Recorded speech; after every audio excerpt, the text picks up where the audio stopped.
Now, welcome back to Querying Science, Querying Theology, Querying Science, Theology, Philosophy, and Spirituality.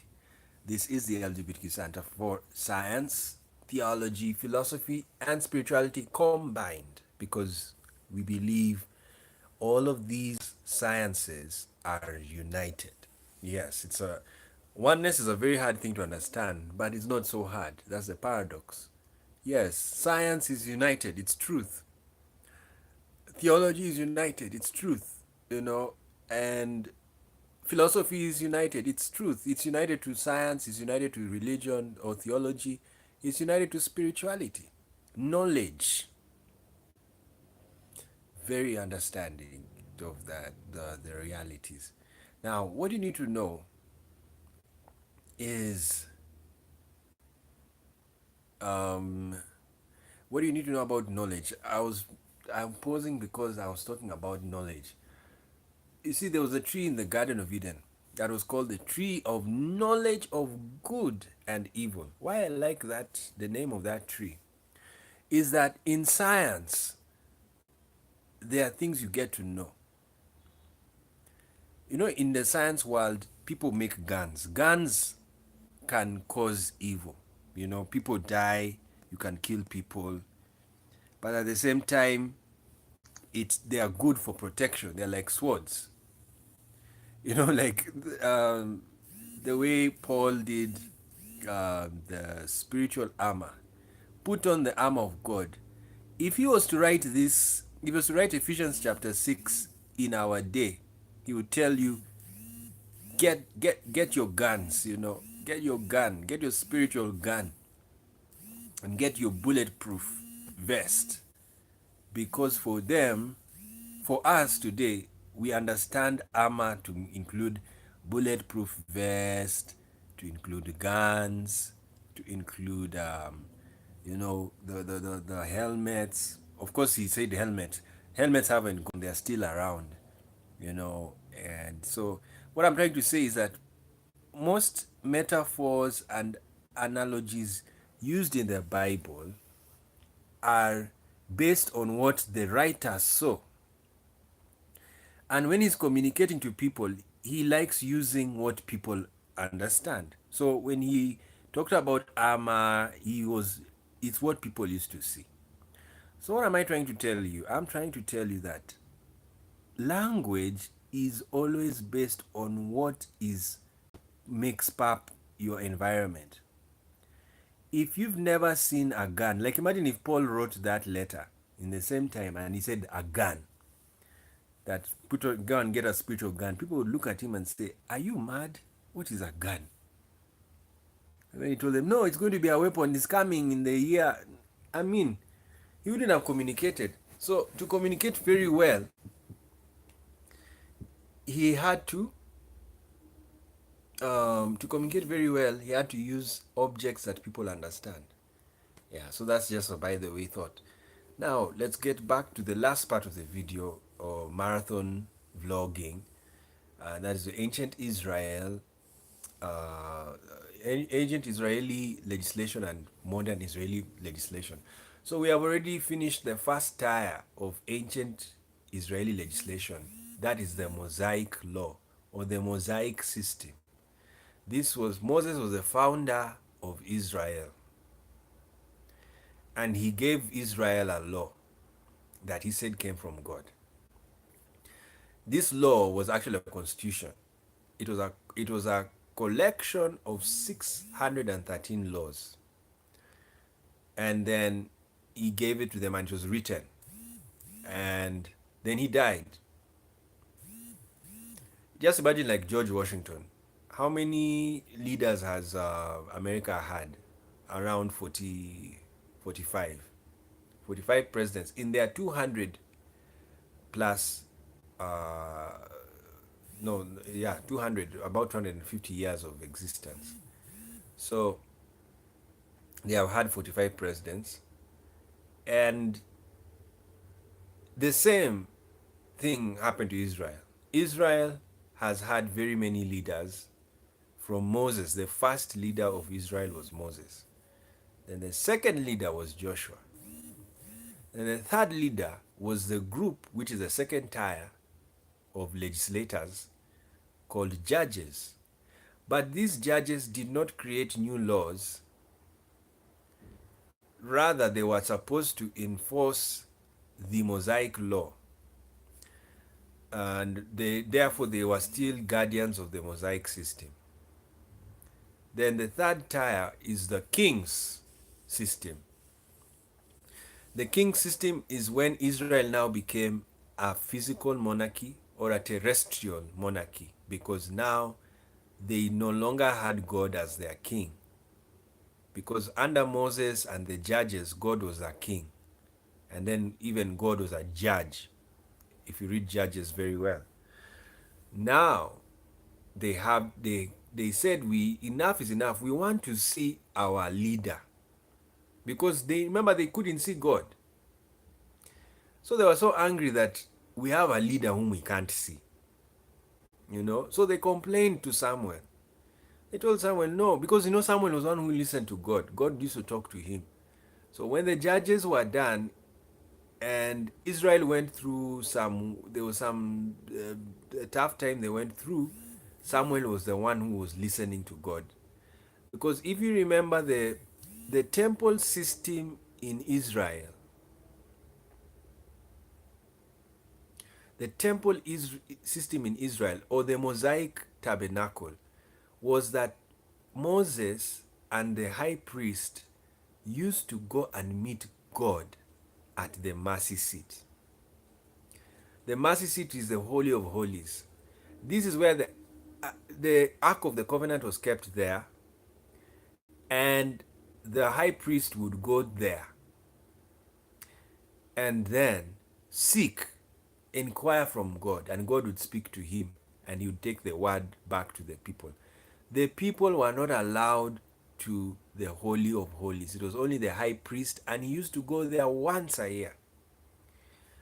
That's in the day, I think it's Yom Kippur, if I'm not wrong. Now, when he went to the Holy of Holies, okay, sometimes there's the Holy of Holies, and then there's the inner, the holy place. Now, in the holy place, he can go there many times because he does the normal things, lighting the candles, and then he has a breastplate, which was called the Urim and Thummim. So these were how he used to divine. Yes, they never called it divination, but it was actually divining. And so you'd come to, like, if they want to go to war, they would. And now the breastplate had the colors. Each tribe had a precious stone. So there were 12 on a row of 3. So they come, and the light, the Shekinah light, or the light, it can be Shekinah, if the Shekinah glory shines. Well, that's the belief. I don't want to go deep into it. What I'm just trying to show you is how the system was a system which was so theocratic that they could not do anything without word from the priest or the prophet. Now, when Samuel became prophet, he was now in charge he was one who could hear from God.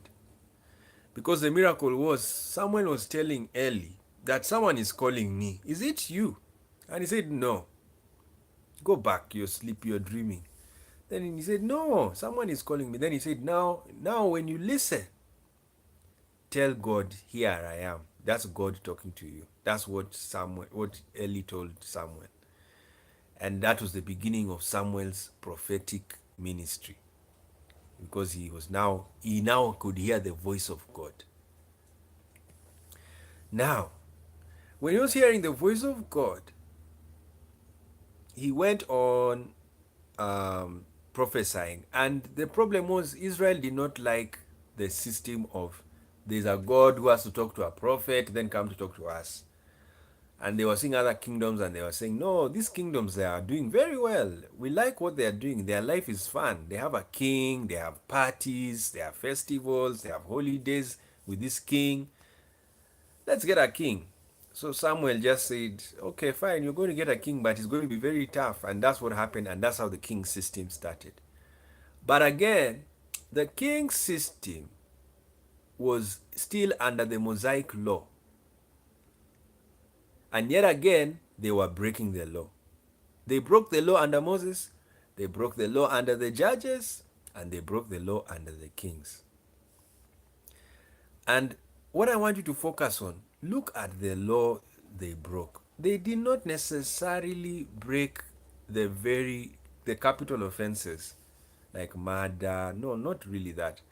I'm focusing on sexual law and and idolatry and religion, freedom of worship and freedom of association. So what I've come to conclude is that it's not wise to make very strict laws on freedoms because they, first of all, they can't be enforced. Secondly, they cannot they make no sense because you cannot make a law against homosexuals yet homosexuals exist naturally. You cannot make a law against a Hindu, you know, because he worships idols. That's what makes him happy.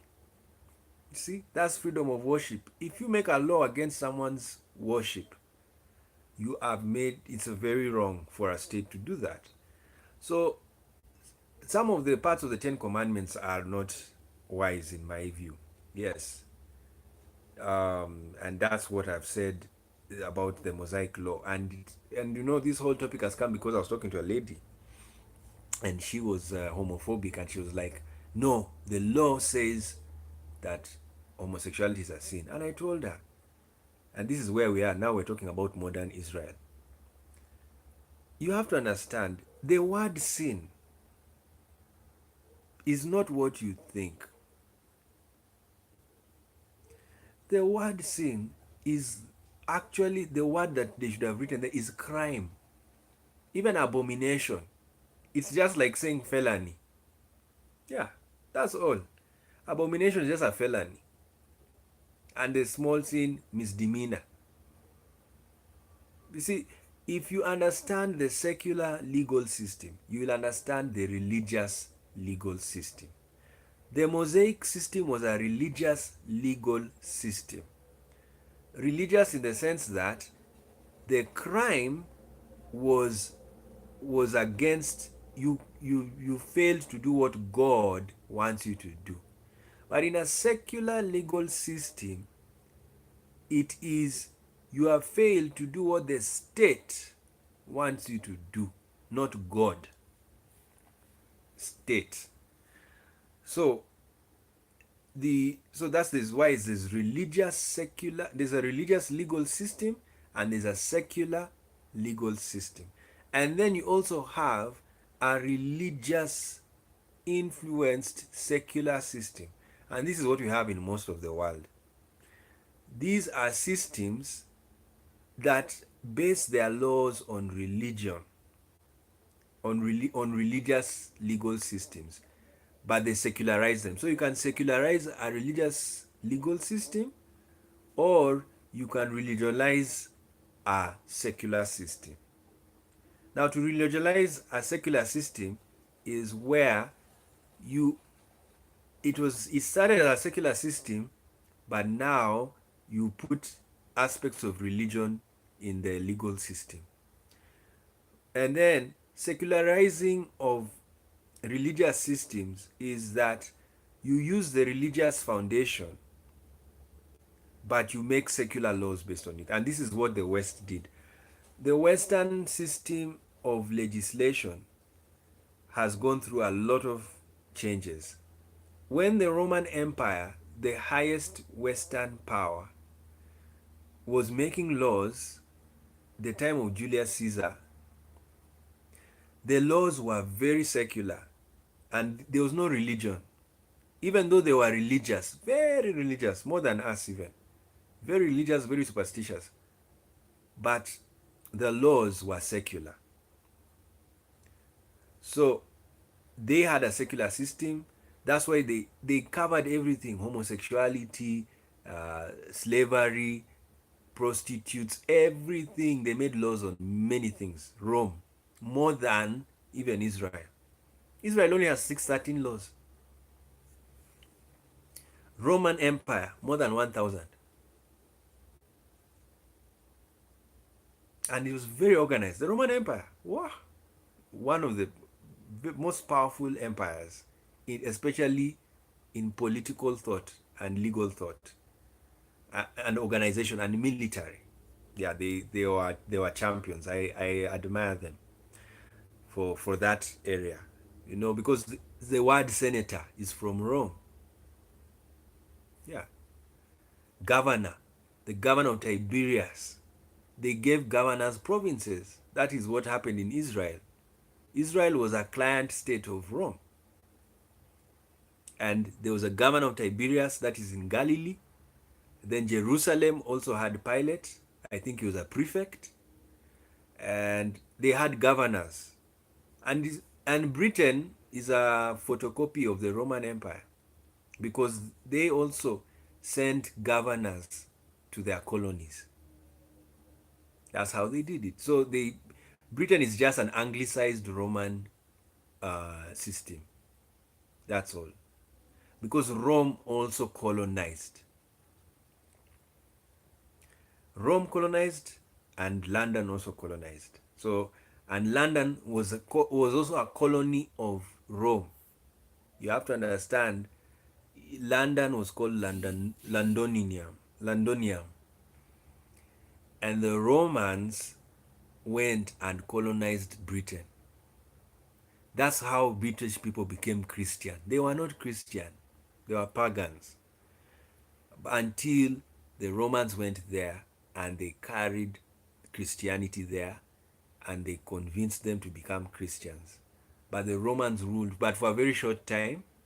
And then, because Romans was, Romans, the other good thing about Roman imperialism, they were not really pushovers. A pushover is somebody who comes and demands you must take our system. No, they are not pushovers. They come, they teach you how, they just organize, they build roads, then they leave you alone. But they watch you from a distance.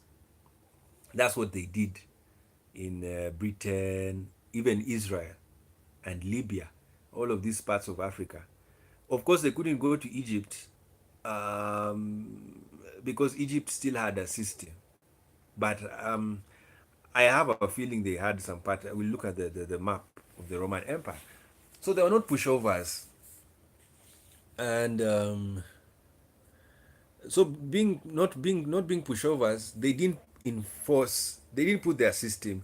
Rome just wanted to know the whole world and control it militarily. That's why they did that. But they didn't interfere with the cultures of the people. But British colonialists and also other Europeans, French, Spanish, especially the Spanish, they were tough. What they did in South America. I was even thinking to myself today that South Americans of today do not look like Aztecs at all. They are thoroughly European. The power of colonization is that they don't even, no hint of the Aztec Empire. Not even a hint. Unbelievable. When the conquistadores went there, they really conquered. So now we are with so we are now coming to modern Israel, and then we're done with the whole series. And as I told you, after the Greek Empire and the Roman Empire, the Roman Empire was the last empire to really rule Israel when the Jews were there as a nation. And when the Romans, they didn't, as I told you, they don't interfere with your culture. So what happens is the oral law of Israel was there, and then the Torah, the Mosaic law. Now, this is what you need to understand about Israel. As the years passed on, they got new laws, more than what even Moses had. They came with the Talmud. The Talmud came from Babylon. When they had gone to captivity, they lived in Persia and they lived in Babylon, and they came back with Babylonian system of life. So the Babylonian system of life was called the Talmud law. And So they are Jews who are Talmudic Jews. They follow the Talmud more than anything. So the Talmud is not the Torah. So you'll find there's a diversity of Jews because their history is diverse. Some Jews remained in Israel even throughout the captivity. Other Jews came to Africa and have completely forgotten their Jewish roots. Some, of course, the Lemba tribe tried to preserve their Jewish customs, and they have been found to be Jewish and black. It's unbelievable. It's beautiful, and you know the beautiful thing about genetics, you can be black and white, but you belong to one genetic pool, and that's what happened to the Lemba people.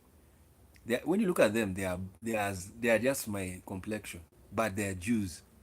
And then similar to the Ethiopian Jews and the white Jews who are in Israel, with together with the brown Jews, the Arabic Jews. So Caucasian Jews. What I mean by white Jews, these are Jews whose ancestors were in Europe after running away, and then they intermarried. They married, but there's something weird about Jews. They really don't. They intermarry, but I think they are men. There's something their men do. It's either the men or the women. I think the men marry. Yeah, it's the men who marry different women from some different societies. And that's why when I did the other video of genetics and mitochondrics, genetics is about the male line. Then mitochondrics is about the female line.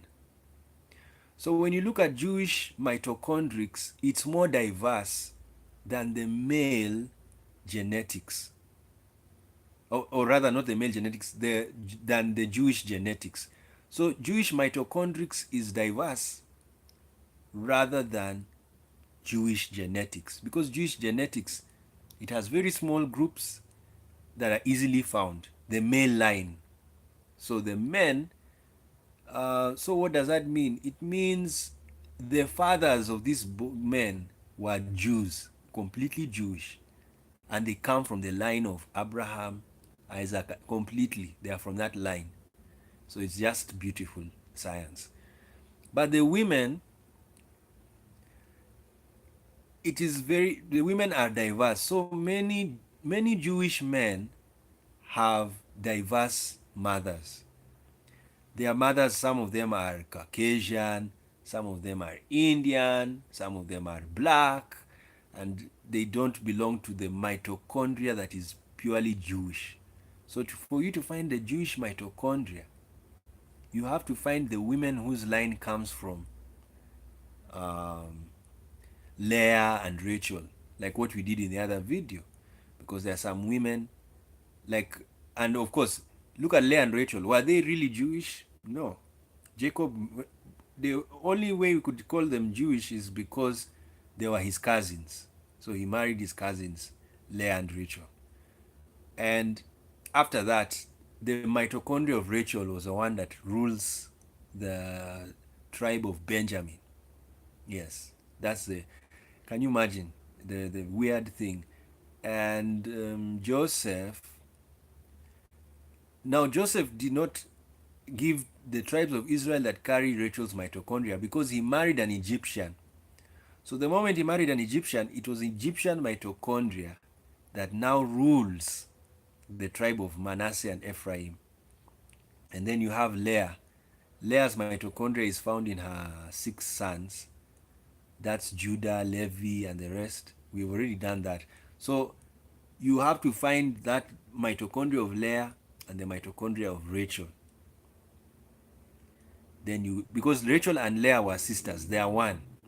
So their mitochondria is the same. So when you find that empty DNA, then you will know which women are Jewish. Yeah, of course, it's even hard, scientifically, it's very hard to tell who is a Jewish woman. But I would say a Jewish woman is a woman whose father is a Jew. That's what I would say.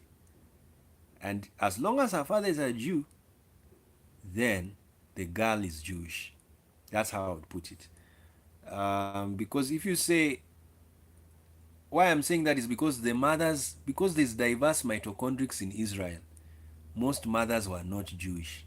If you look at Solomon, Solomon was one Jewish man who married many 1,000 mitochondria, or roughly 700 mitochondria. Let's give him a benefit of doubt because some ladies may have come from the same mitochondria pool, and they are mostly 20. They're not even many. So basically, there was a repeat of, or if possible, Solomon may have married all the mitochondrial groups in the world. So every every mitochondrial group has Jewish blood. That's what I could say. Every line of a woman, as long as that woman had sons, they have Jewish, because the Y of Solomon that went into, there are very many mitochondria, L1, L2, L3, M, but I think they're around 20. So if you marry 1,000 women, or you sleep with 1,000 women and they get pregnant, let's not be assuming. You can sleep with women and only have, you can sleep with 1,000 women and only have 50 children. We don't know how many he had. So, but just if you do it that way, that he had married 1,000 and slept with them and all of them had children every time, must have really had sex every time. Then, as I've told you, if there are 20 mitochondrial groups, then he would have just needed to marry from 20. He would have just needed to marry 20 women and have children from them, and have two boys or one. Even one is just enough from them. And then when he does that, the boy carries the Y chromosome that is Jewish, and he has married a Babylonian lady. Because what you need to understand about heterosexuality's purpose is just to pass genes rather than have pleasure. You can have pleasure, you can choose not to have, because even rape, you can have a baby out of rape, and there's no pleasure in rape, especially for the victim. You know? So, what does that mean? Heterosexuality can lead to having children. But homosexuality is not for reproduction, but for pleasure and for bonding and for unity. Yes. When you have problems amongst each other as men, it's a blessing if you guys can engage in homosexual sex, because that's what it bonds you, because sex is a bonding activity, whether it is homosexual or heterosexual. That's what people need to understand about homosexuality. But when people cry for gay marriage, they are not saying they want to have children from gay marriage. No, they understand they can't have children homosexually. But they are saying they love the homosexual bond. They love being united to a man.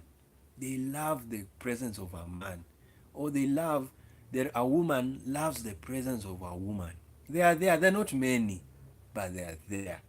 So what you do, just give them their chance. That's what has happened in the West. Of course, I know in most countries, 70 countries have not accepted. So which means the majority is, the world is now more pro LGBT than ever. And that's where we are going.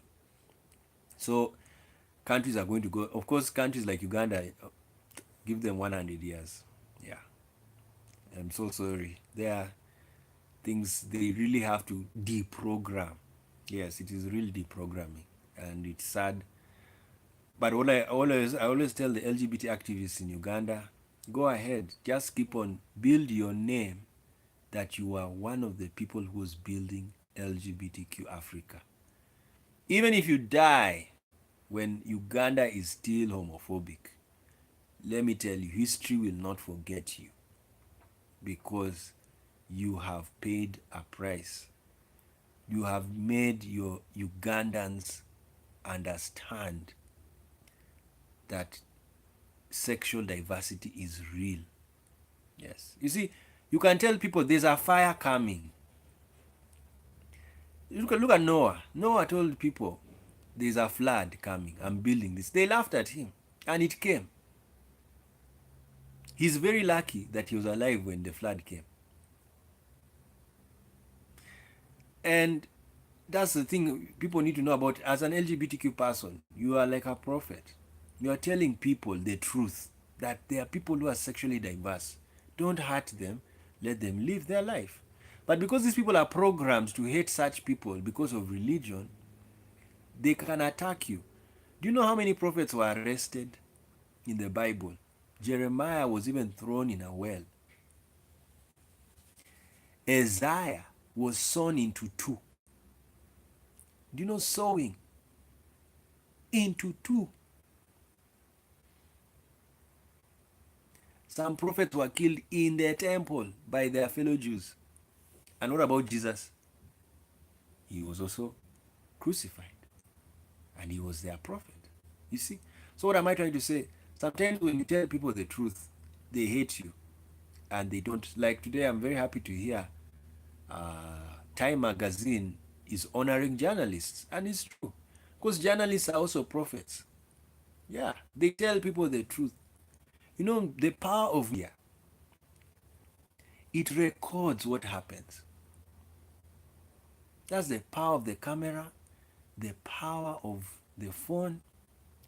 These are recording machines. They are historians. And time is everything. So you see, journalists are prophets. They like discussing about society, telling people what is happening. And most people in power don't like prophets. That's why I said go and read when you read the Bible, it's very clear. There's a king who had, oh, Prophet Micaiah is there. Ah, no, no, no, no, no, I don't want that prophet. He always says bad things about me. You see? So what is the war between power and truth? It's a very philosophical, we won't even deal with it right now. But the war is sometimes truth can become powerful enough to unseat someone in power. That's why media is regulated.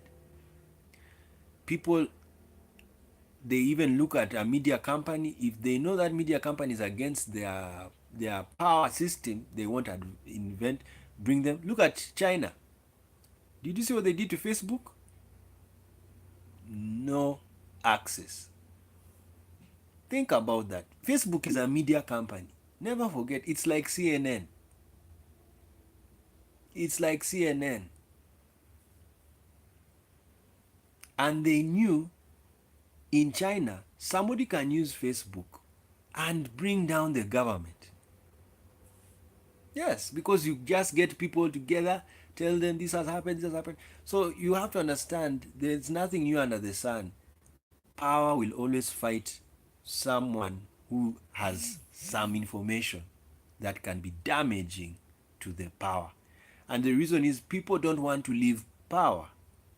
Yes, because power is everything. Power is everything. So, and so that's what happens. And you need to understand the world that way. So when you're a journalist, when you're a prophet, when you're an LGBT activist, yes, you're an LGBT activist. Yeah, you are a prophet. You are someone who is talking to power. You see, we talk to power. We tell power, we have LGBT persons around us. Don't arrest them. Let them be. Decriminalize, because some people don't. They hide. They can't be themselves because of the law. You see, so that's how we do it as activists. Of course, like in Africa, it's very hard, and Arab world, it's hard, but I'm not giving up. Reason being, I believe Africa is going somewhere. From when you look at where Africa is going, Africa is not going to the past. Back to my roots. It's not doing that. We're on Facebook. We are we are on YouTube. We are doing. I mean, the world is becoming more and more globalized. So Africa cannot claim that it is going back to my roots, because to go back to our roots would mean we remove our clothes, we stop speaking English, we go and build mud huts, no more tarmacking of roads, no more eating chips and burger, go and dig, no commercial farming, no money, barter trade. That's what it means to go back to my roots. Yes, that was Africa. That is ancient Africa. And that's why we call this thing ancient Israeli legislation and modern Israeli legislation. Why? There is something that happened. Because they studied their history and realized we keep on making the same mistakes. You know? We keep on making the same mistakes. So, what is the problem? Is it us or it is the law? They realize it's the law. That's why when Israel became a country, a state, and I'm happy now we have now come back to the topic. Israel became a state in 1948. They did not impose and put the law of Moses. That's the law we are going to use. They already knew. We failed to keep it. Secondly, these are Israelis who are in diaspora. They lived in Europe for thousands of years, 1,000 years and less. Jews from Germany, Jews from Britain, Jews from Russia, Jews from America. You see? And all of those countries have had different legal systems. And these people who are, they have lived under those systems, meaning they were cultured to live like the Western world. So these are actually westernized Jews who came back home. And as I've told you, the Western system, the beauty of the Western system is the evaluation and the criticism and the critical thought of certain things. And one of the things, as I've told you, what I've done right now to analyze Israel in the Bible is critical thought. Under Moses, Israelis broke the law. Under Judges, Israelis broke the law. Under the kings, Israelis broke the law. Sorry about that. I'm enjoying the light from the other device. I don't know how to. I'll just hold it that way. Under the kings, Israelis broke the law. So, someone who is thinking can say, imagine, even the political system changed. The law didn't change. But people were still breaking the law. What is the problem? You see? So when modern Israel came, they came with the Western system.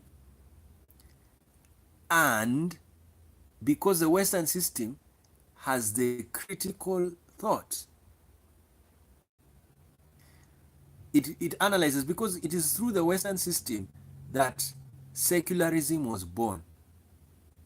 There was no secularism without the questioning of religion. Because Europe was, as I told you, it was a religious society.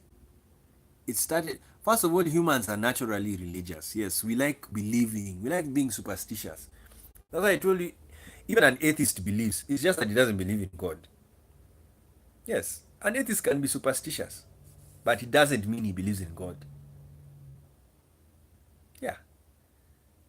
So humans are naturally religious. We always want to, we are asking questions. Then when we don't get an answer, the closest answer we get, we say that's the truth. That's what being religious is all about. And then religion is not necessarily spirituality. It's just shallow spirituality. It's repeating a spiritual activity, an activity that has spirit. That's why a Christian is somebody who prays on praise to Jesus Christ, meaning he religiously has he has a religious habit called praying to Jesus Christ. A Muslim is a Muslim because he has a religious habit, a repetitive habit, or a habit that involves him praying 5 times a day. So that is why he's religious. But you need to understand religion is not necessarily spirituality, because you can do like in 1 month you can decide to meditate, and then this next month you say, meditation is boring, let me try something else. Then you go and start singing. Then the next month, singing is boring, let me chant. Then after chanting, let me just do reading of the Bible. So some of those people, they are spiritual, but they are not religious. And then other religious, and then repetition does not necessarily mean daily repetition. You see, diversity of repetition. There's daily repetition, hourly repetition, weekly repetition, monthly repetition, and annual repetition.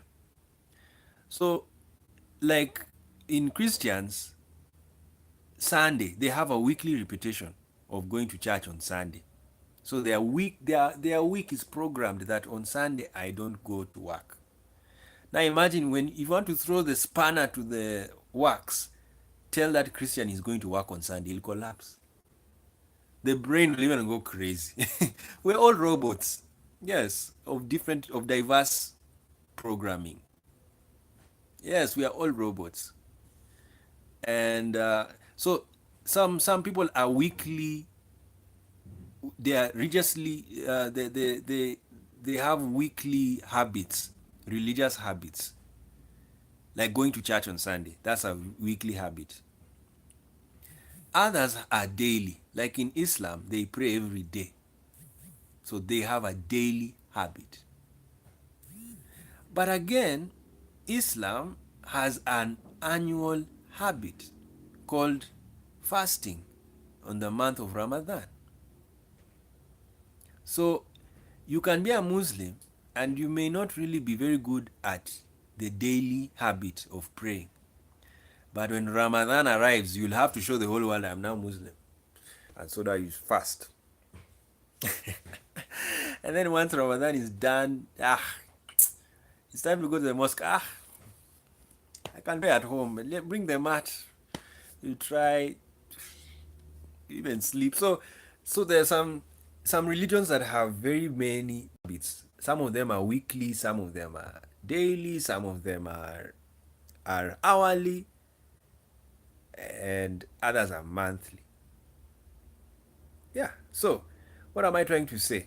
I'm trying to tell you that when you have all of these when you have these religious habits, that's what happened to the Western system.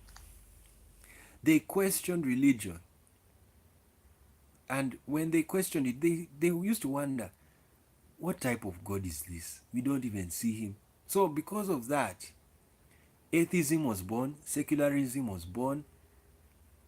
So what am I trying to say? There was a cycle, and I think Africa is in that cycle now. Europe, when the Renaissance happened, they gave up on Christianity. You know how old Christianity was at the time of the Renaissance? Roughly 900 years. 1,000 years. Yes. Oh, no, let me calculate. 300, 400, 500, 300, 400, 500, 600, 700, 800, 900, 1,000, 1,200, 1,300, 1,400, 1,500. So 1,500 minus, yeah, it's roughly that, 800 years. Yes, because 300 plus 800, oh, in fact, it's 1,000. I'm right.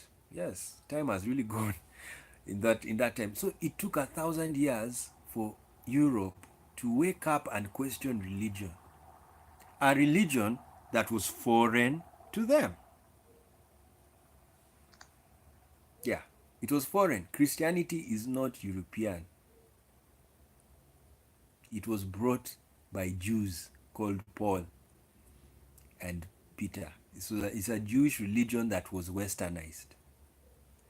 It was westernized beyond. That's why Ethiopia has Christianity without Western interruption, because the Jews that left Israel during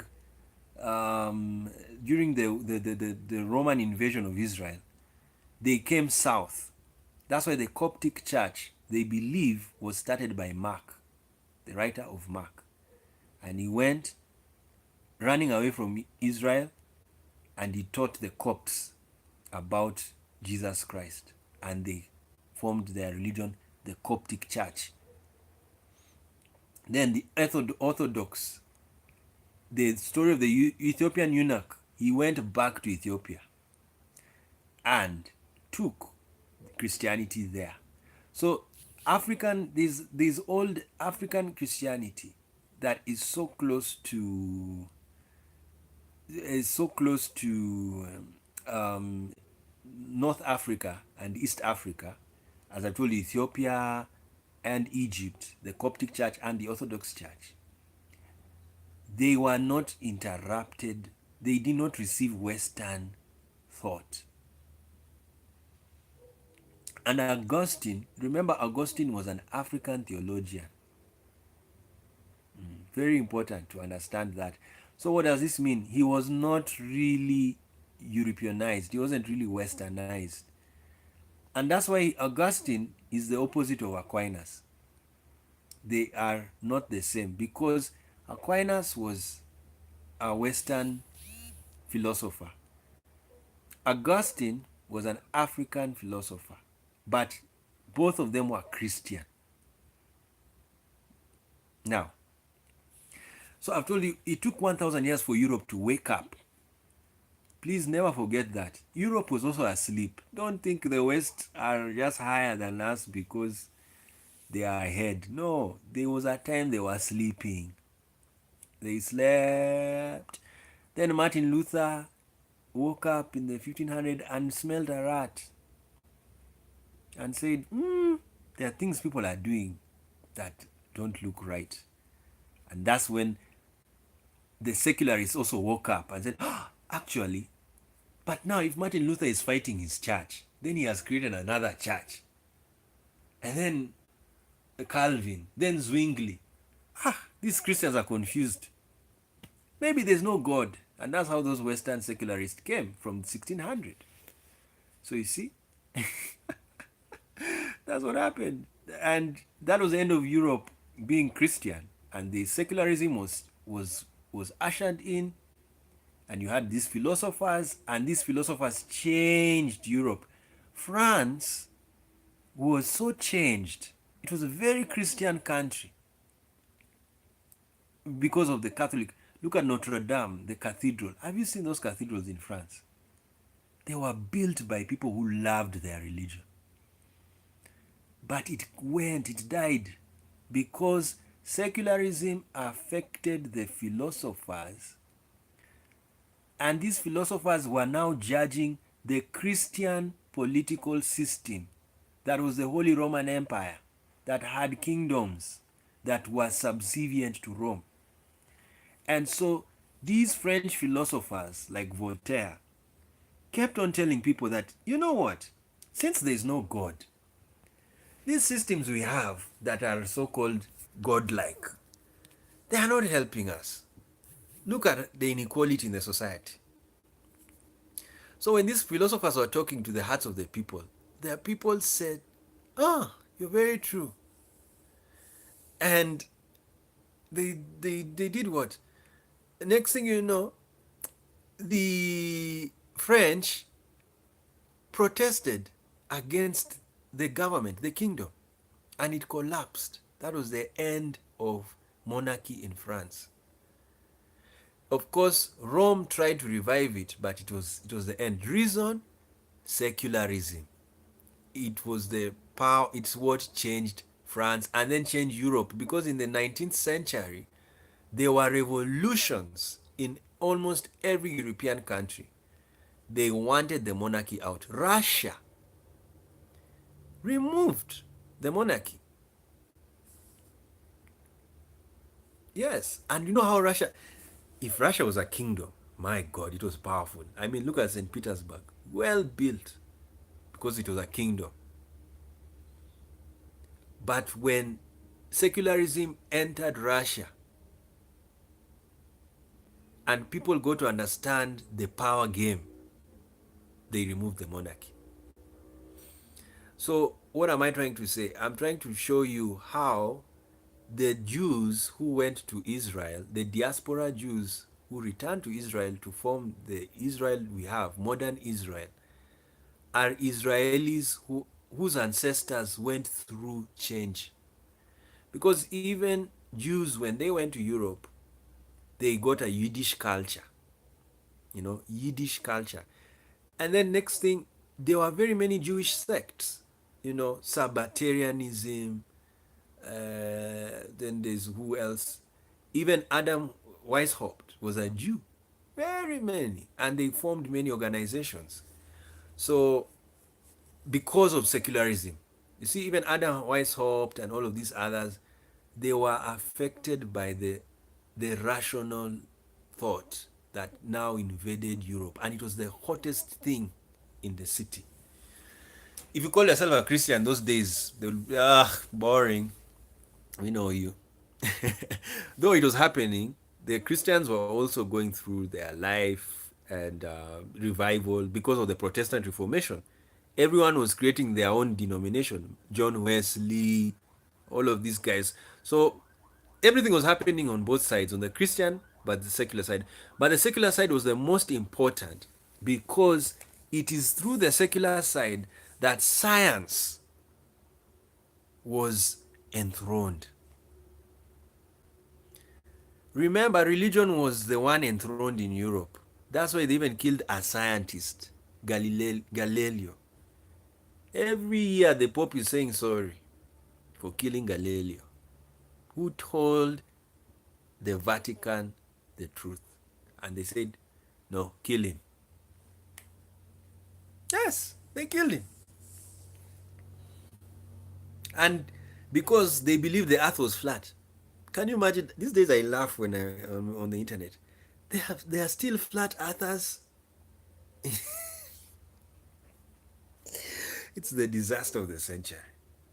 There are still people who believe the earth is flat. It's just unbelievable.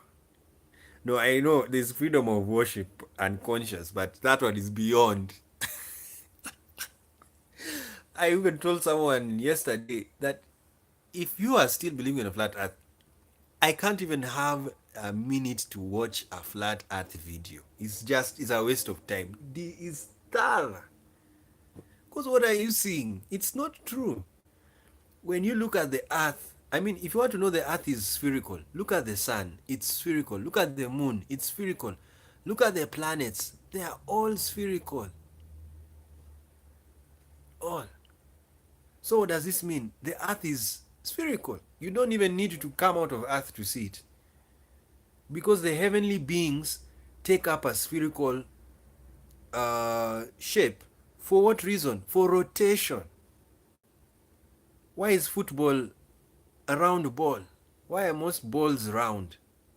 They can move. Have you ever tried to kick a square ball? It can't because the corners will hold it back, but a round thing can move. So that's why celestial bodies tend to be spherical. You see, they cover the 360 degrees and then leave alone 360 degrees. Imagine 360 degrees is one dimension, 2D. Now we are even in multidimensionality, meaning a sphere has so many spheres inside, the parabolas, if you remember mathematics. So there are many dimensions in a sphere. Very many. See, even if you want to understand earthquakes, you have to understand a sphere.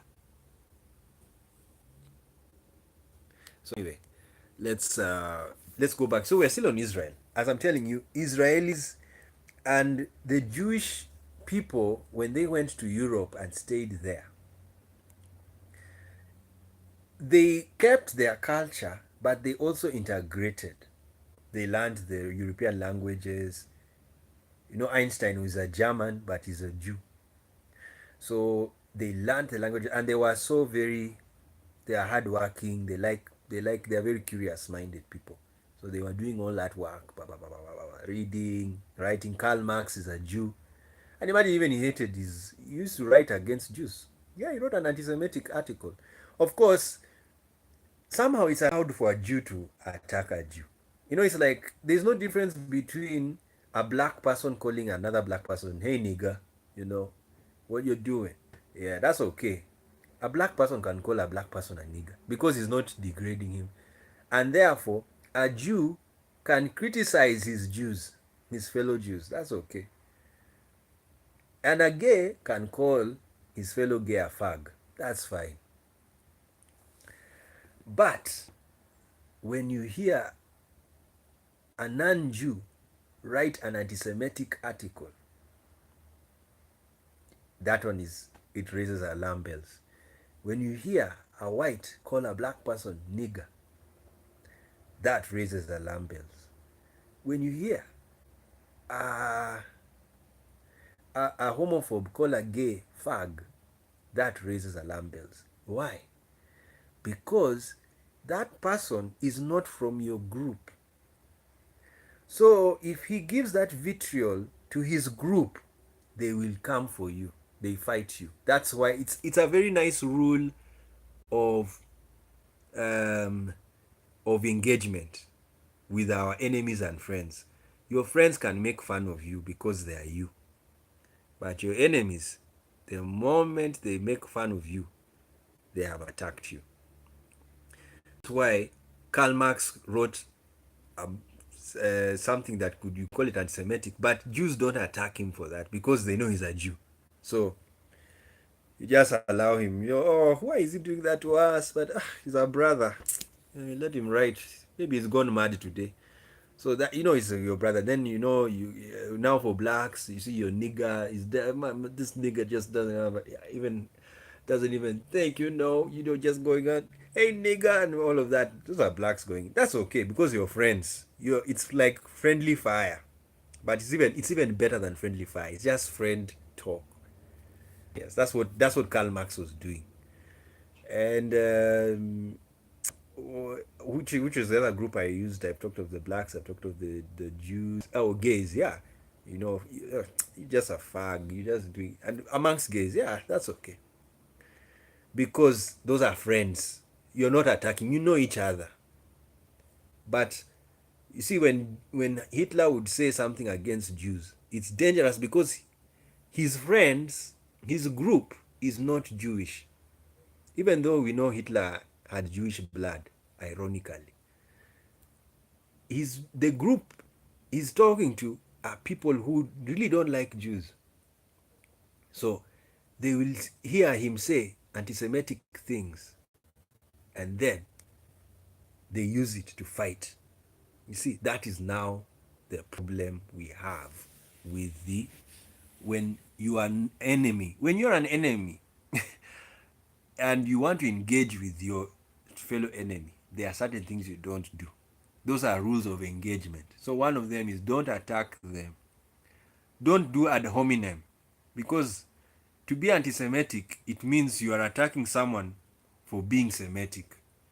To be a homophobe means you're attacking someone for being a homosexual. It's an identity. You see, to be a racist is to attack mostly black people because of their identity, their color, who they are. Imagine you just see a black person, he has done nothing. And you see that's why fighting racism is very hard. It's not because it is not possible. It's that people are so it's a very quick identity. Like I said in the other video, that's the reason why blacks, black civil rights movement organizations have more work than LGBTQ. Reason being, when you see me, the first thing you will see is my color. Even before you think of my sexual orientation, it's my color.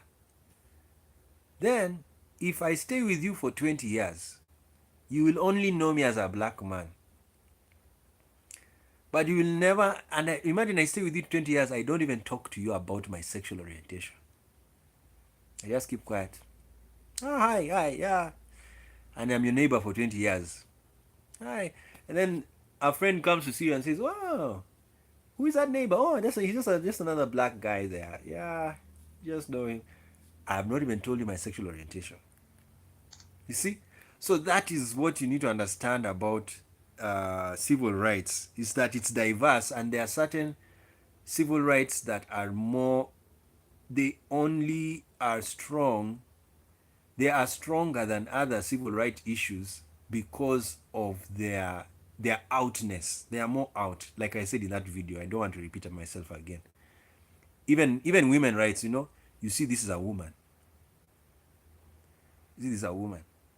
And then, so why we are saying that is the processing of someone's identity, identity data, the way you process it.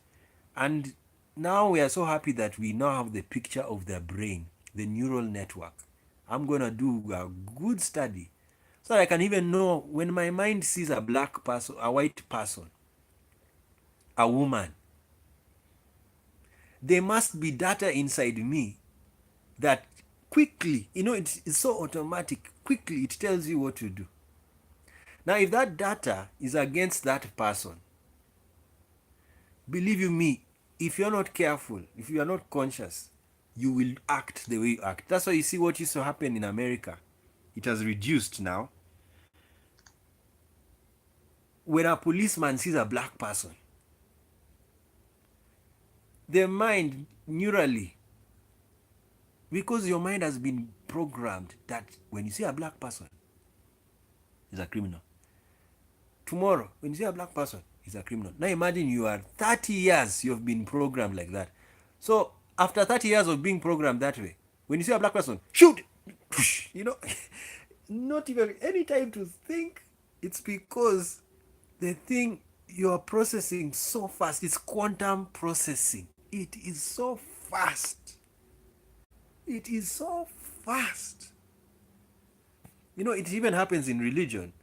If you've been in church for 30 years and they just tell you, let us pray, you just hear the word, let us.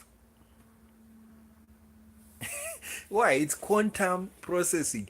You are so programmed, you act so natural. It's just part of you. You see, that's what happens. That's why I was saying the irony of artificial systems is that they are natural.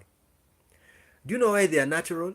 They enter into natural systems. An artificial system enters a natural system, and then it comes out naturally.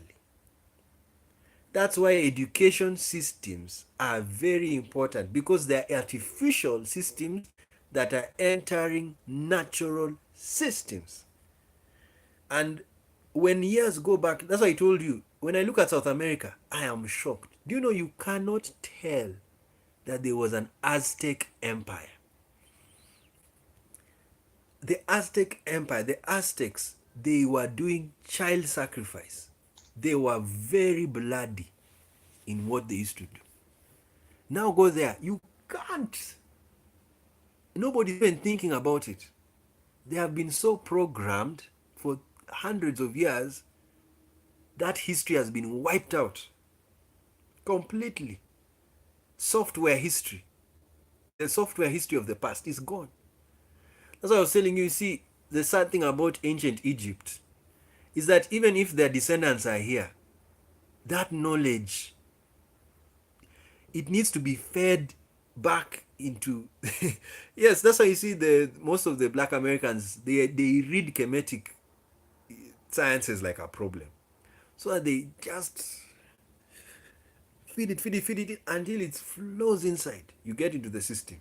And now you're back. You're now an ancient Egyptian. Yes. And you're an ancient Egyptian. You can even build like them.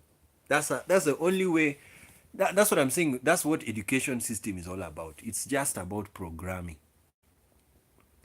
And that's how you even destroy homophobia in a society. Educate people. You see why I'm doing these videos? I'm doing them over and over again until I die. So that I know I'm programming people. Yes, I know it. Education is to program somebody. It's just giving data. Why is Jesus Christ religion called Christianity? It's because he's giving, it is his data. His program. Jesus' program was not Moses' program. Moses said an eye for an eye. Jesus said two different things. You see why Jews could not understand Jesus? He was telling them to leave Moses. You see? They even said Jesus is speaking blasphemy. They were right to say that. Yeah. He was saying something different. Yes. He was a programmer. He came with new programming data, instructions. As I've told you, Adam Weishaupt, all of these guys, Sabat Zvi, these other Jews, Karl Marx, all of these Jews, they just came to program. They programmed people. Look at Karl Marx, brilliant programmer. Countries are Marxist. Angola, Marxist country. Even though it has capital, it has oil. That's the irony, The days of African nationalism. Africa was a Marxist continent, a powerful Marxist continent, because people fought against capitalism. Those are the days Russia enjoyed being in Africa, because the West, when it left Africa, it was given to Marx. Reason? Marx programmed. He gave people instructions. He taught people. So that's why we do videos. And that's why many people are doing videos. Even pastors, they have their YouTube channels. They know what they are doing. Oh, maybe they don't know. But me, I know what they are doing. Yes, what's bad being a programmer? You're just a teacher. Give people, if you have an understanding of the world, share it. And if it makes sense, the better. Mine makes sense. It's based on science. Yes, I have to advertise. I have to say it makes sense, because LGBTQ persons exist. They are born. It's even proven. Science has said it. Yeah. So, what is needed is the education systems are supposed to listen to scientists, listen to teachers. I'm telling you, the story of Karl Marx is very funny. When Karl Marx started writing about communism and socialism and the relationship between a worker and the employer, revolutions took place in Europe.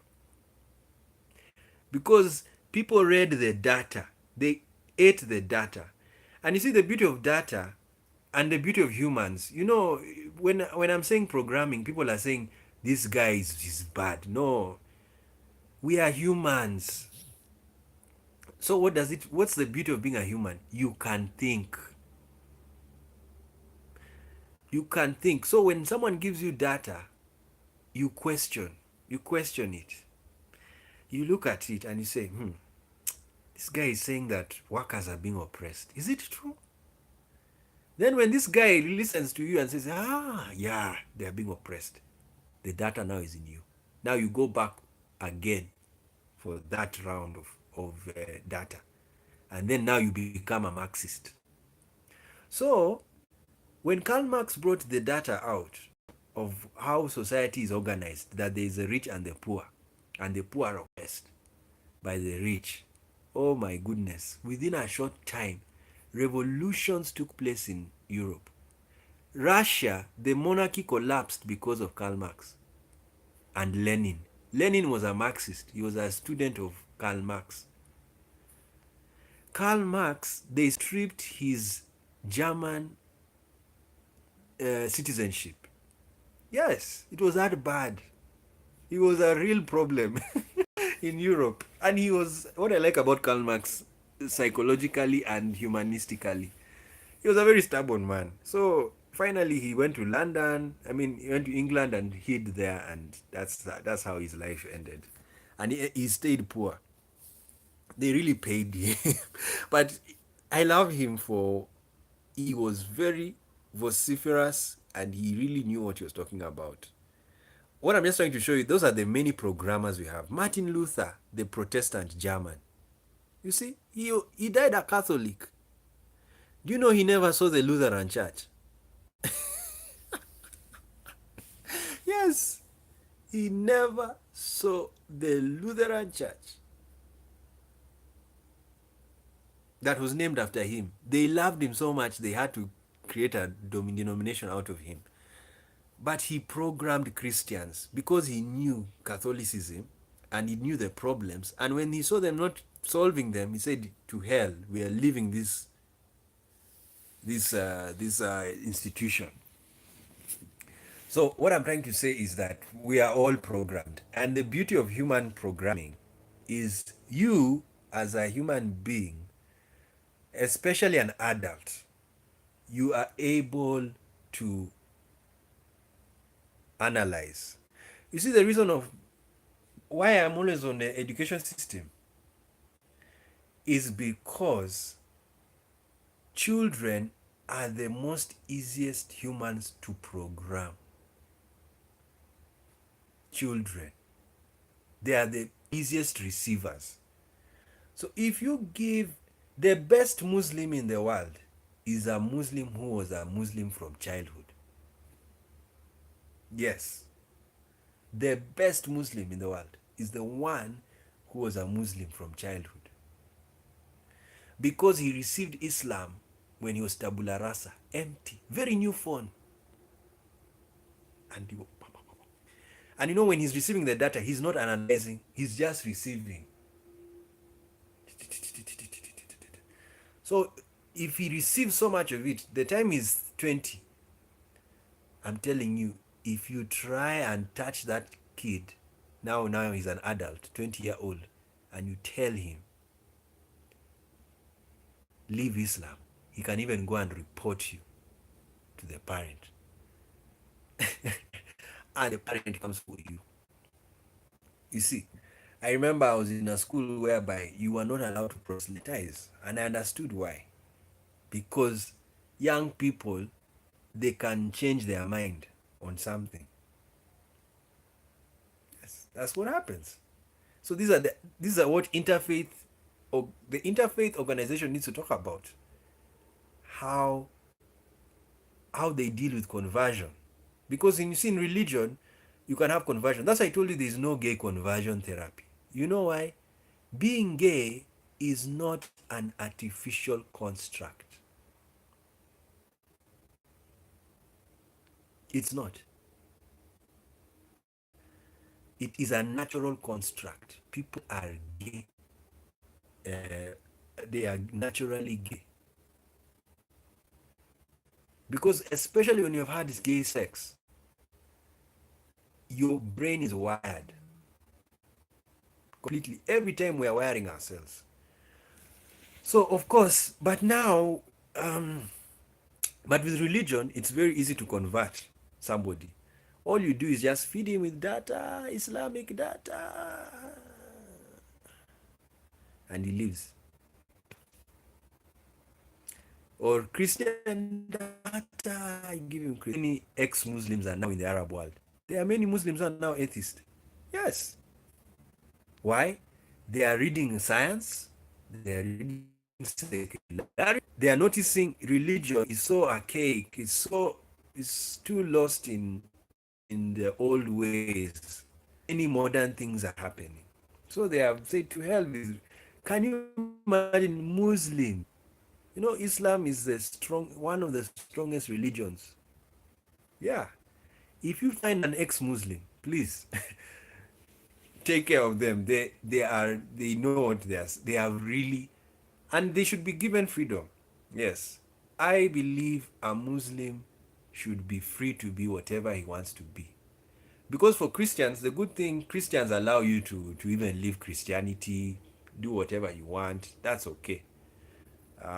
They have tried, but not all Christians. Maybe in the first world, but in the Muslim world, it's a bit very hard to find someone living Islam. Of course, you can still go to the mosque and you're an atheist. As I tell people, you can even go to church and you're an atheist. Yes, nobody will know because you're doing the rituals. You see, that's why what is believing, you know, is believing doing a ritual, is believing saying something. This is now we're going to too much philosophy. So let's complete this thing. Yeah, so basically I was just trying to show you how the Jewish people who are in modern Israel today, they were westernized. Now, and I am happy they were. Yes, I am.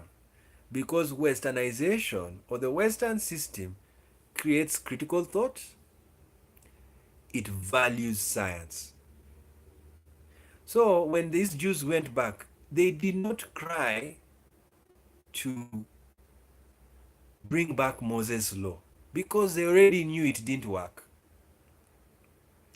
Imagine 3,000 years of using Moses' law and nothing happened. No enforcement. And remember, these are Jews who have come from countries that had police. Remember, when the Jews left Israel in AD 70, there was no police. In fact, what makes the Roman Empire a very peaceful empire was that this was an empire that used the army to enforce law and order. In the Roman Empire, Roman soldiers lived in the colonies. They were called centurions. So actually, the Roman Empire could be the first empire that introduced policing of societies.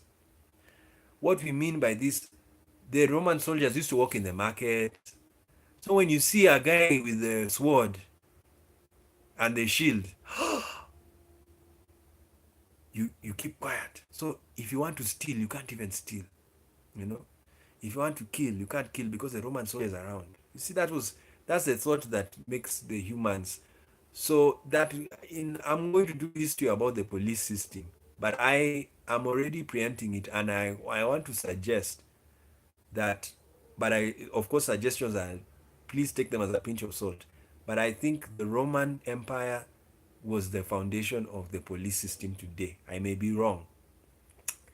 But I think it was because they were militaristic. They were walking with their swords and they would walk in the markets. And then secondly, why is it I'm calling them the police? The Roman Empire was a very good tax collector.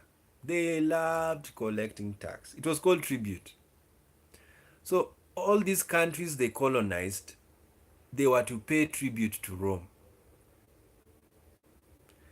So because the coin was from Rome, you paid tax using Roman money. So where Rome colonized, their currency was present. And maybe I think that's why the Roman Empire collapsed. The Roman Empire collapsed because its currency was they couldn't, I mean, there's something that must have happened to the currency flow, and that's what led Rome to collapse. Even that's the reason why we don't use coins that much. We are now using paper money. You see, paper money, the advantage of paper money, it's paper is not so valuable. Yeah, it's not so valuable. And wait, that's why the world will go cashless. Yes, we are going cashless because Bitcoin is just the training. We'll go cashless so that we don't cut trees to make money. The leaves, we won't make papers and all of this. Of course, even in England now, I think the the the knot is not from trees. Yeah, it's a very hard material, some plastics. So anyway, the Roman Empire, the reason why they needed police and therefore the military police, because the soldiers were the police really, was because they were collecting tribute from their colonies. And you know, people don't like paying taxes, let alone to foreigners. Do you see what happened to America? America is the creation of tax rebellion. No wonder Trump really went to change the tax laws. Yes, tax rebellion created America because they got tired. They were wondering, why are we paying a king who is very far from us and he does not even control us, does not even help us? We don't even see him. We are the ones who are building. They said, no, to hell, no more. So they fought Boston Tea Party and all of that, and finally they beat the British and they stopped paying tax to England and they created their country. Now, so that's a tax rebellion. I mean, look at what's happening in France. Are you seeing tax? Tax is very dangerous. Don't play with that thing called tax. Tax.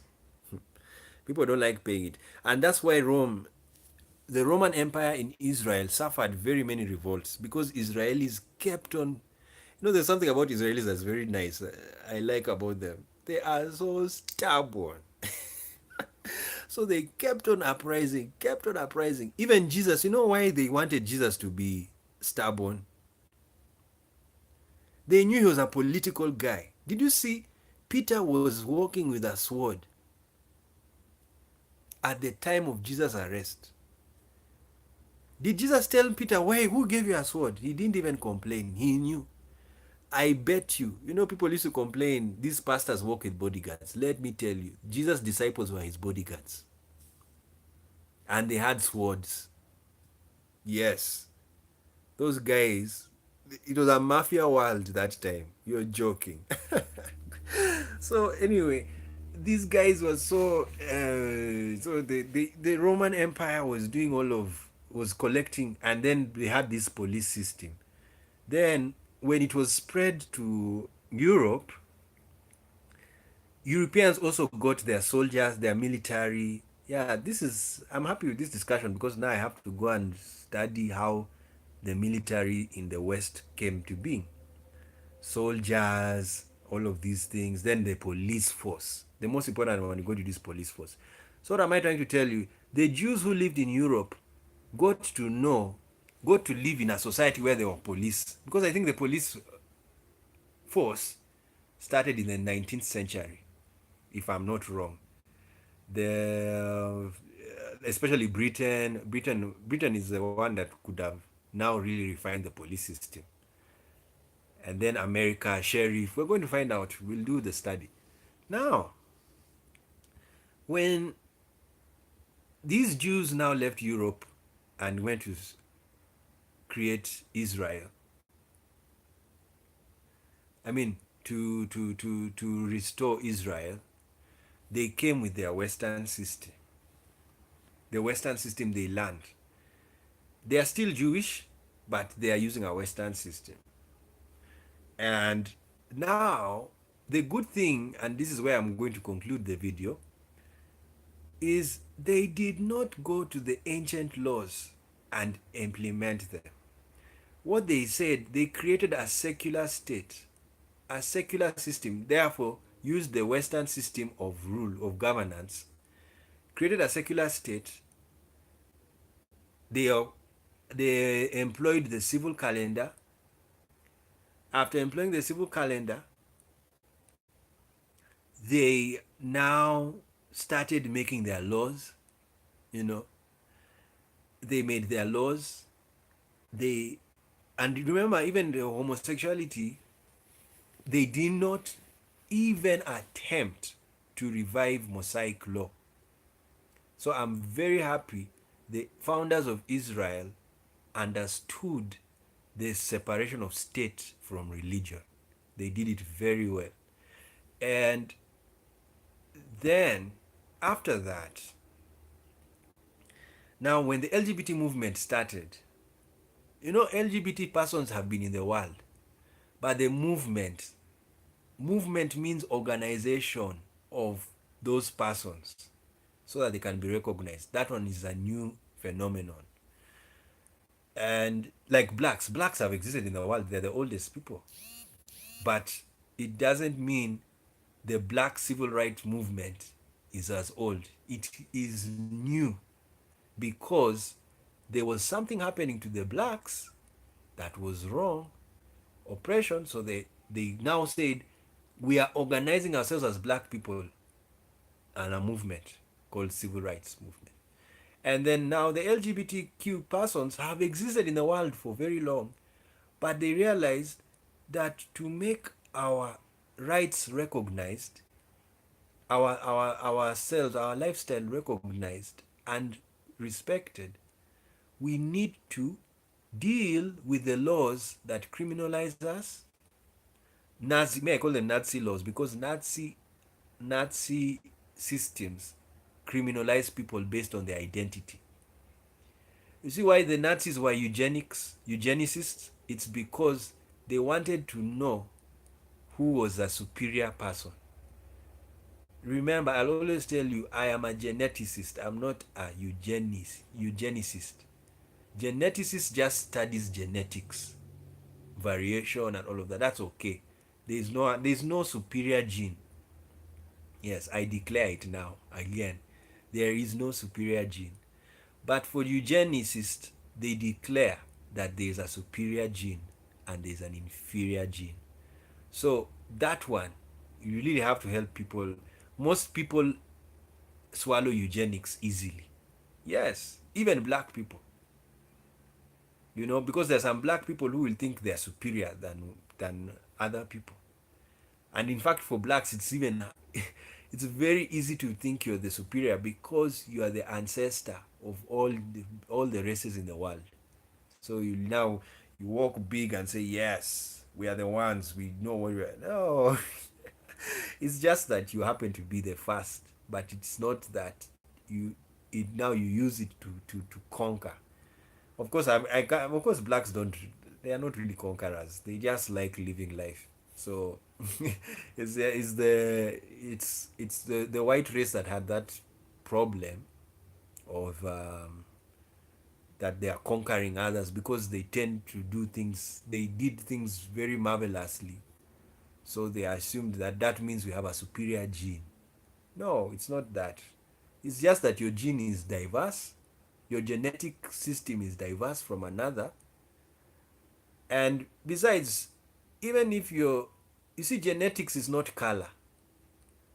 Yeah, as I told you, there are black Jews, there are white Jews, there are Mediterranean Jews. Yeah. So color is not, genetics is not color. But most races belong, but just because genetics is not color, color is closely related to genetics. So you'll find most white people belong to a genetic haplogroup like R, and most black people belong to a genetic haplogroup like E. But you will find there are black people who are in a white genetic group. Yes, naturally. R. There are blacks who are R. And then you'll find some whites who are E. Yes. And those ones are, if you find a white who is E, then he has Jewish blood. He's most likely he was in North Africa, his ancestor, the Y chromosome.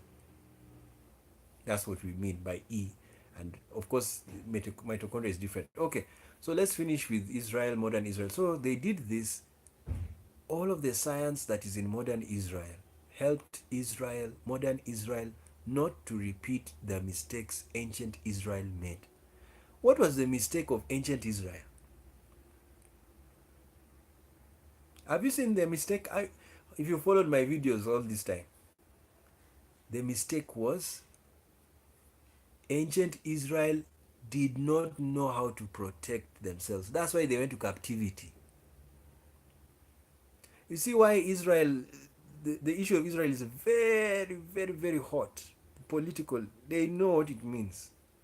That land is very weird. And for some reason, people always have the temptation to remove Israelis. or to attack them. I've never understood it. But not these ones. These ones are tough. They will not leave that land. Yes, they will not. They learned. What I'm trying to tell you, the modern Israelis, what I like about them, they've learned from history. Yes, they have learned from history. Of course, there are certain policies I don't really support. Yes, just because I'm praising their tenacity does not mean I am saying yes to everything they do. That's, please get me on record.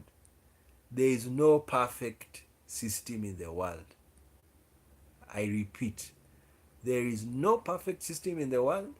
There is no perfect race in the world. There is no perfect nation in the world. I will repeat it again so that people don't come here and say this guy is bootlicking Israel. No, there is no perfect system in the world. There is no perfect nation in the world.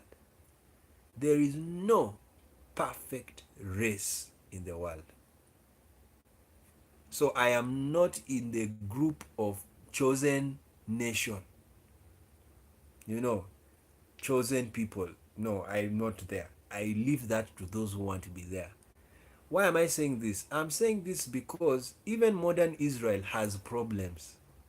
One of the problems I have with modern Israel is the immigration process. Like when Africans want to cross to Israel to go to Europe, they can't. But I can understand. You see, I can see a fault, but what I try to do, I try and understand the fault. Now, I understand Israel's situation. Israel varies security so much. And it's very understandable. Their history, they have just had enough. They have just had enough. So they take security so seriously that they don't play around with someone just moving in their land. Other countries in Africa, you can move like ECOWAS countries. From Gambia, you go to Sierra Leone. It's so easy because they don't have a history of where people were. When you go to another country, there was war. No, no, no, no, no. It's just peace. So those in those regions, they really don't. They don't have very. They have very lax immigration laws. But for Israel, in the Six-Day War, Egypt, they had to know Egypt was an enemy. So because Egypt was an enemy, anybody who would come into Israel, they watched very keenly. So basically, the war history of modern Israel has been its neighbors have been their enemies. Modern Israel could have been surrounded by friends. And if it was surrounded by friends, believe you, the immigration policy would be relaxed. But because modern Israel was surrounded by enemies, people who even fought them, they not even 30 years passed from 1948 and 1966 they went to war. So what am I trying to say? Because of being surrounded by enemies, it can influence your policies, your foreign policy, all of these policies of yours. So that's what happened to modern Israel. And it can only be solved. That's why the Oslo Agreement happened. To sit down and try and find peace talks. Yes, and it's going to take time. Another thing people need to understand about history, that there are diverse situations in history. And the Israeli issue, I didn't want to go into this, but let me just go into it. The Israeli issue is not the Northern Ireland issue. Are you seeing what's already happening in Britain? Theresa May she held the Brexit vote because of land. Yes, that's how powerful land is. People are wondering why she did it. It's because of land. She knows the border between Ireland and Northern Ireland can even cause war. It's that serious. Yes, land. So when you find some countries have the reason why like the Israeli conflict has gone on for years is because of land. There is a land problem. Had Israel as a land been left empty when the Jews left, then, and no Muslims went there, there was no Al-Aqsa Mosque, there was nothing, it was just left, no Ottoman Empire going there, it would be a very different story. You would not be hearing a war in Israel. But because the history of Israel has been replete with many empires going there and actually having offices. Do you know sultans ruled in Israel? You see?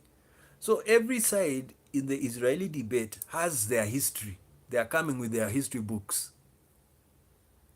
Coming in the history books. We were here, yeah. They said, no, but we came and we beat you. And then we took over. And then the Ottomans come. Yeah, even as we are here.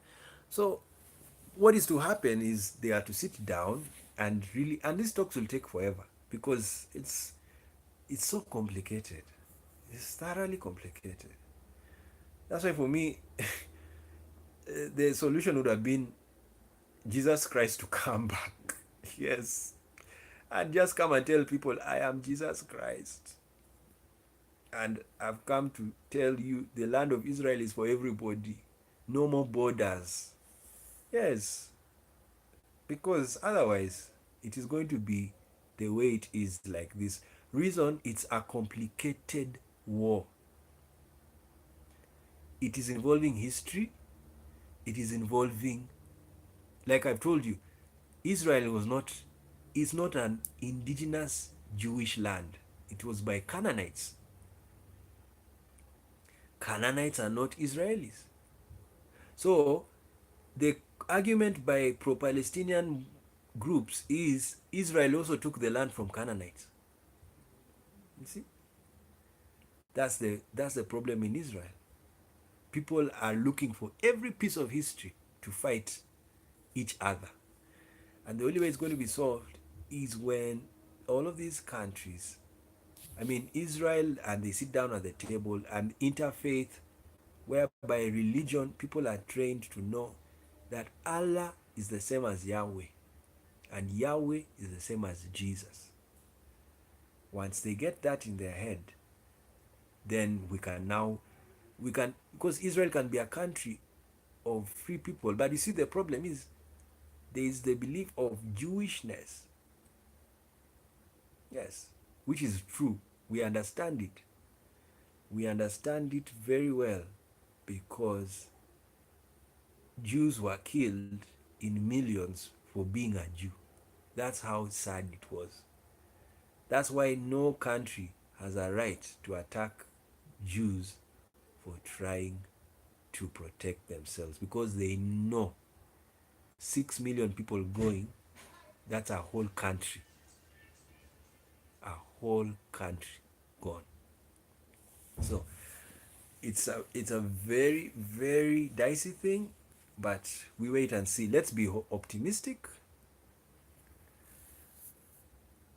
But as I told you, it's very hard. Anyway, now we conclude there to show you that Israel, modern Israel, in terms of legislation on sexuality and freedom, of course, maybe sexuality, I'm not so, I don't think freedom of religion is still okay, because I think last time they banned the muezzins from calling people to prayer because of the clarion call, excuse me, in the mosques in Israel.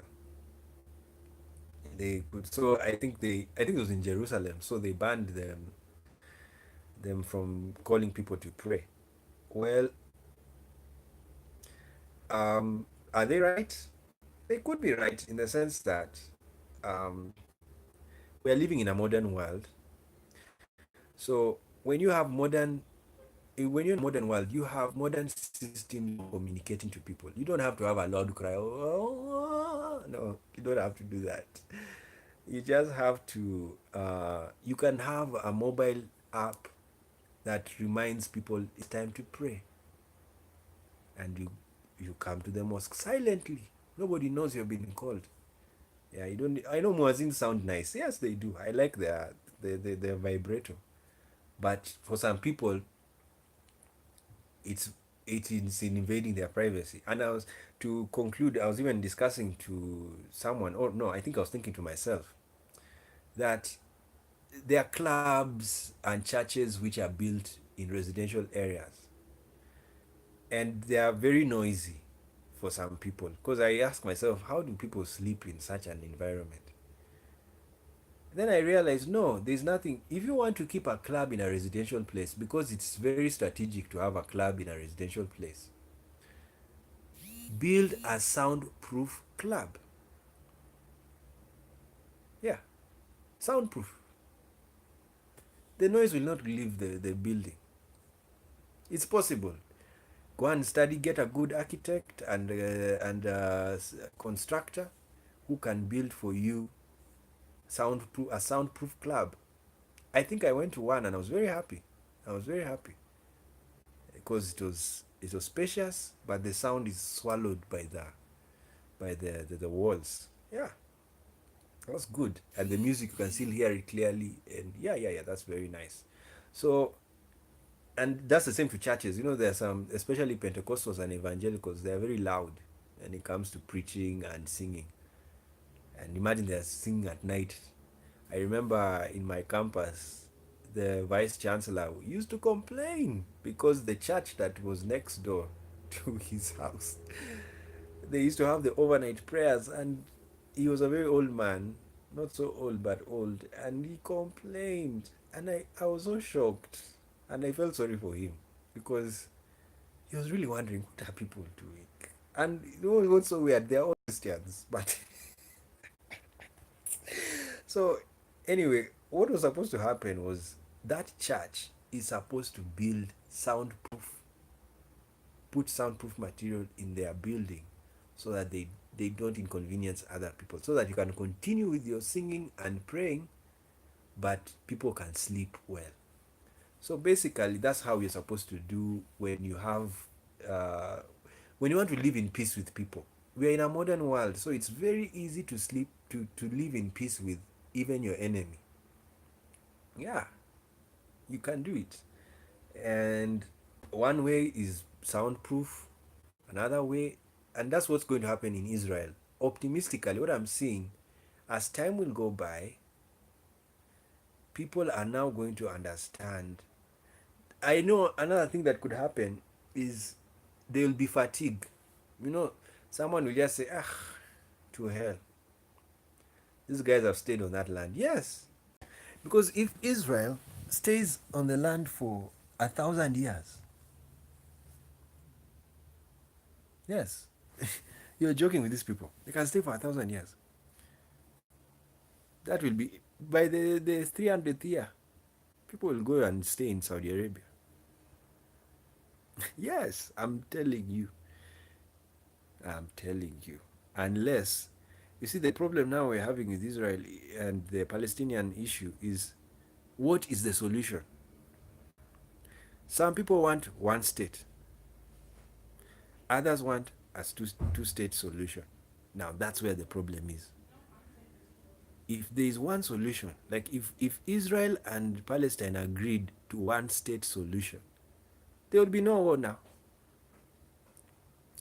If Israel and the Palestinian Authority said we want a two-state solution, there would also be no problem.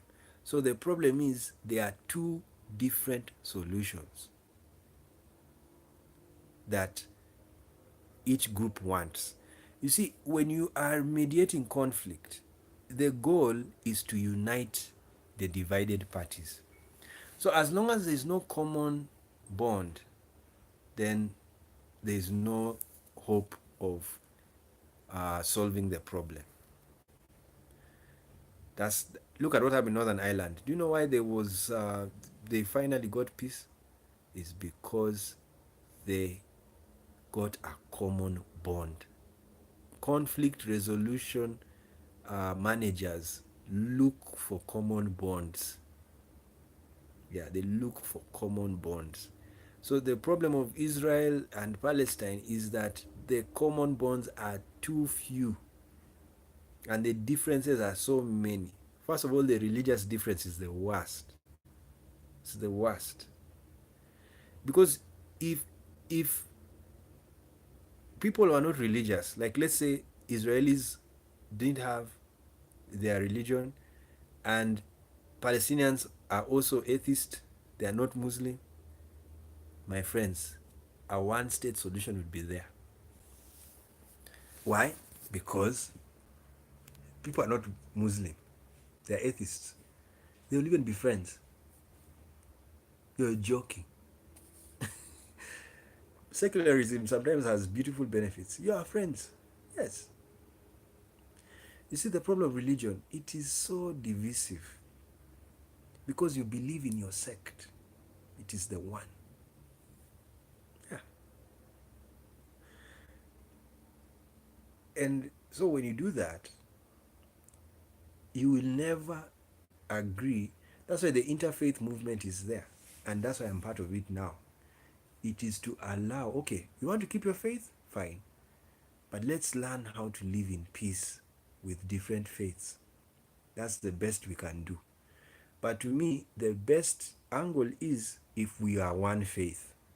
Yes. And to be one faith, you can all become atheist. Yes, it's better to be atheist. All of us become atheist. Then we'll solve our problem. All right, guys. Thank you so much. It was a wonderful series. We just had to do it rough. But I had to explain to that woman and other homophobes that the the Bible is a historical book of laws and events. It's not necessarily it's not a divine book. That's what people need to understand. What I mean by not being a divine book is it is talking about human events. Do you know how many mistakes are in the Bible in terms of human errors, people committing crimes, killing people? Is that divine? Is it divine to hear somebody saying, kill all these people? Kill all the Amalekites? See? That's what I'm trying to tell people. Don't make a book divine that it is that it's divine when it's actually talking about reality. The Bible talks about reality. History is reality. At least most of the things there, like the stories, that's reality. It could be manipulated, but it's still reality because Jerusalem is still there. The tunnel Hezekiah built is still there, and it's also written in the Bible. The Sea of Galilee is still there, drying up, climate change. So what am I trying to say? I'm trying to say, look at the Bible as a book that talks about human experiences over time. Once you do that, then you will realize that there are certain things those people didn't know that now we know. Yes. And when we now know those things, we can change. And to end this video like that, look at modern Israel. Modern Israel is not ancient Israel for a reason. They have become sharper. They are wise. If they went back to the ancient laws, then it means it is still ancient Israel. But they have created their own laws now with knowledge, with science. So this is why I'm talking like this. I've even changed my tone. Is I'm talking to Christians. I'm appealing to them. If you want to, if you want to criminalize gay people, please go and talk to Israel, modern Israel, and tell them what to do. Ask them, because people say, the Israel, why is it they have allowed gays? They have science. They have understood it. Do you know the countries that surround Israel? They don't allow homosexuality. And it's not that they don't have homosexuals, they are there, but it's because they are too religious to accept science. You see? So I always tell Christians, the moment you come to me and you tell me it's not written in the word of, that homosexuals are bad or they are sinners, therefore are criminals, because a sinner is a criminal. That's what, do you know the Bible's understanding? The Jews did not see sin as sin, it was a crime. That's the word. I did my research and I'm going to do it in the other phase of this video, but not today. The word crime is not found in the English Bible. Yes, especially the Old Testament. Why? The word sin, wickedness, evil, those were called crimes. Those are the old words for crime. And I'll do that in another time, not this time. So what I'm trying to say is, when I hear a Christian homophobe come to me and they tell me they use Leviticus, I tell them, first of all, that's an ancient constitution. The Israel of today has its new constitution. That's the one I follow.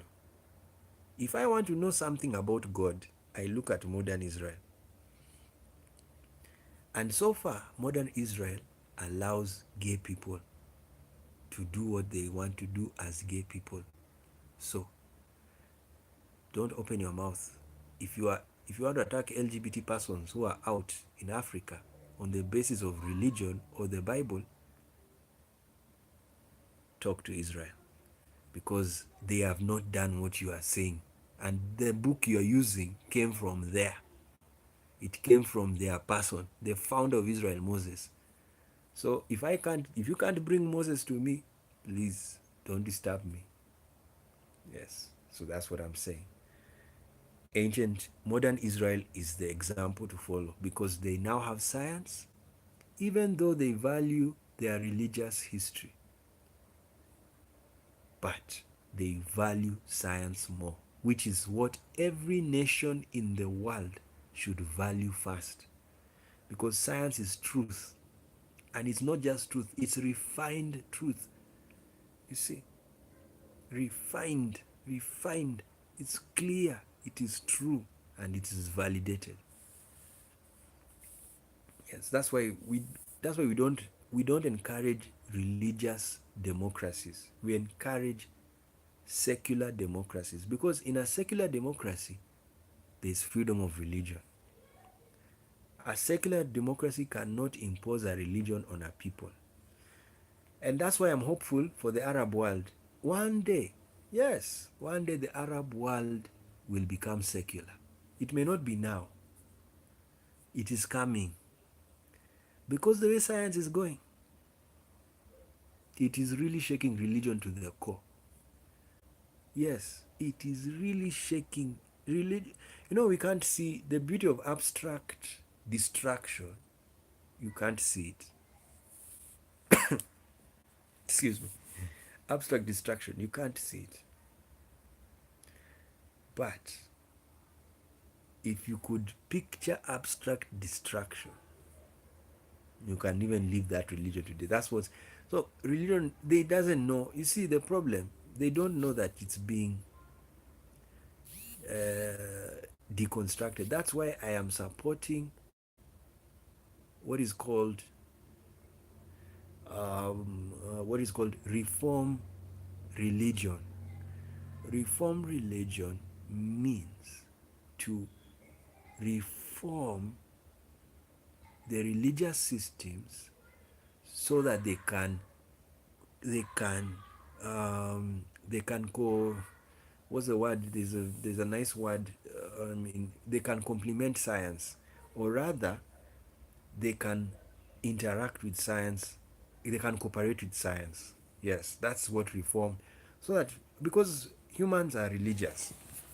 Yeah, I mean, I was atheist, but I came back to religion. Why? Because I was so used to my religious lifestyle, and it was nice. And of course, I had a spiritual experience, speaking in tongues, all of these things. But now, when I came back, I have not come back the way I used to be. I'm now a scientific person. I'm a person who values science. There are very many pastors and religious leaders who don't value science, to their detriment, because history will judge you badly if you ignore science and you're leading people. Do you know what happened in Salem after witch trials? They had to apologize to all the people that were killed, because 100% of them were killed on baseless evidence. I already told you how witches used to be killed. It was so primitive, so dumb, that if you're innocent, you will drown, meaning you will die. And then, if you're not innocent, they remove you and kill you. So, what is that? There's nothing, there's no justice. You just killed. Because you killed the witch and you killed the innocent one. What is that? So anyway, don't worry. Let us be optimistic. We are optimistic that the world is going to become more understanding about. That's why we're doing. See why we're doing videos about religion and science and philosophy. It's because now people know, and we are knowing more and more things, more and more things. And the more you know, the more you understand, and the more you understand, the more you can even help people. Yes. So guys, it was a very good day. I really enjoyed it, talking about ancient Israel and modern Israel and legislation. Yes. And guess what? Now in modern Israel, they now have police. Ancient Israel, there was no police. Yeah. There was no enforcers of law. Law enforcers. What was the name of the prison in Israel? In ancient Israel? Do you know the name? See, they even didn't have prisons. Why? The punishment was by death. Most of the crimes were death punishment. If not, they give you the civil punishment compensation. Yeah, there were no jails. I told you the first jail that I've had properly. Of course, Egypt had a jail. That's the beauty of the Egyptian story, is that Joseph was jailed. But the weird thing is that Israel did not necessarily have jails until a later time. And if they had jails, they copied it from Egypt. So let's conclude this way. Whenever you read about ancient Israel, please understand ancient Egypt and other ancient civilizations, all the civilizations that existed before Israel. Then you'll understand. That's why I've told you, before Israel was a country, homosexuals existed.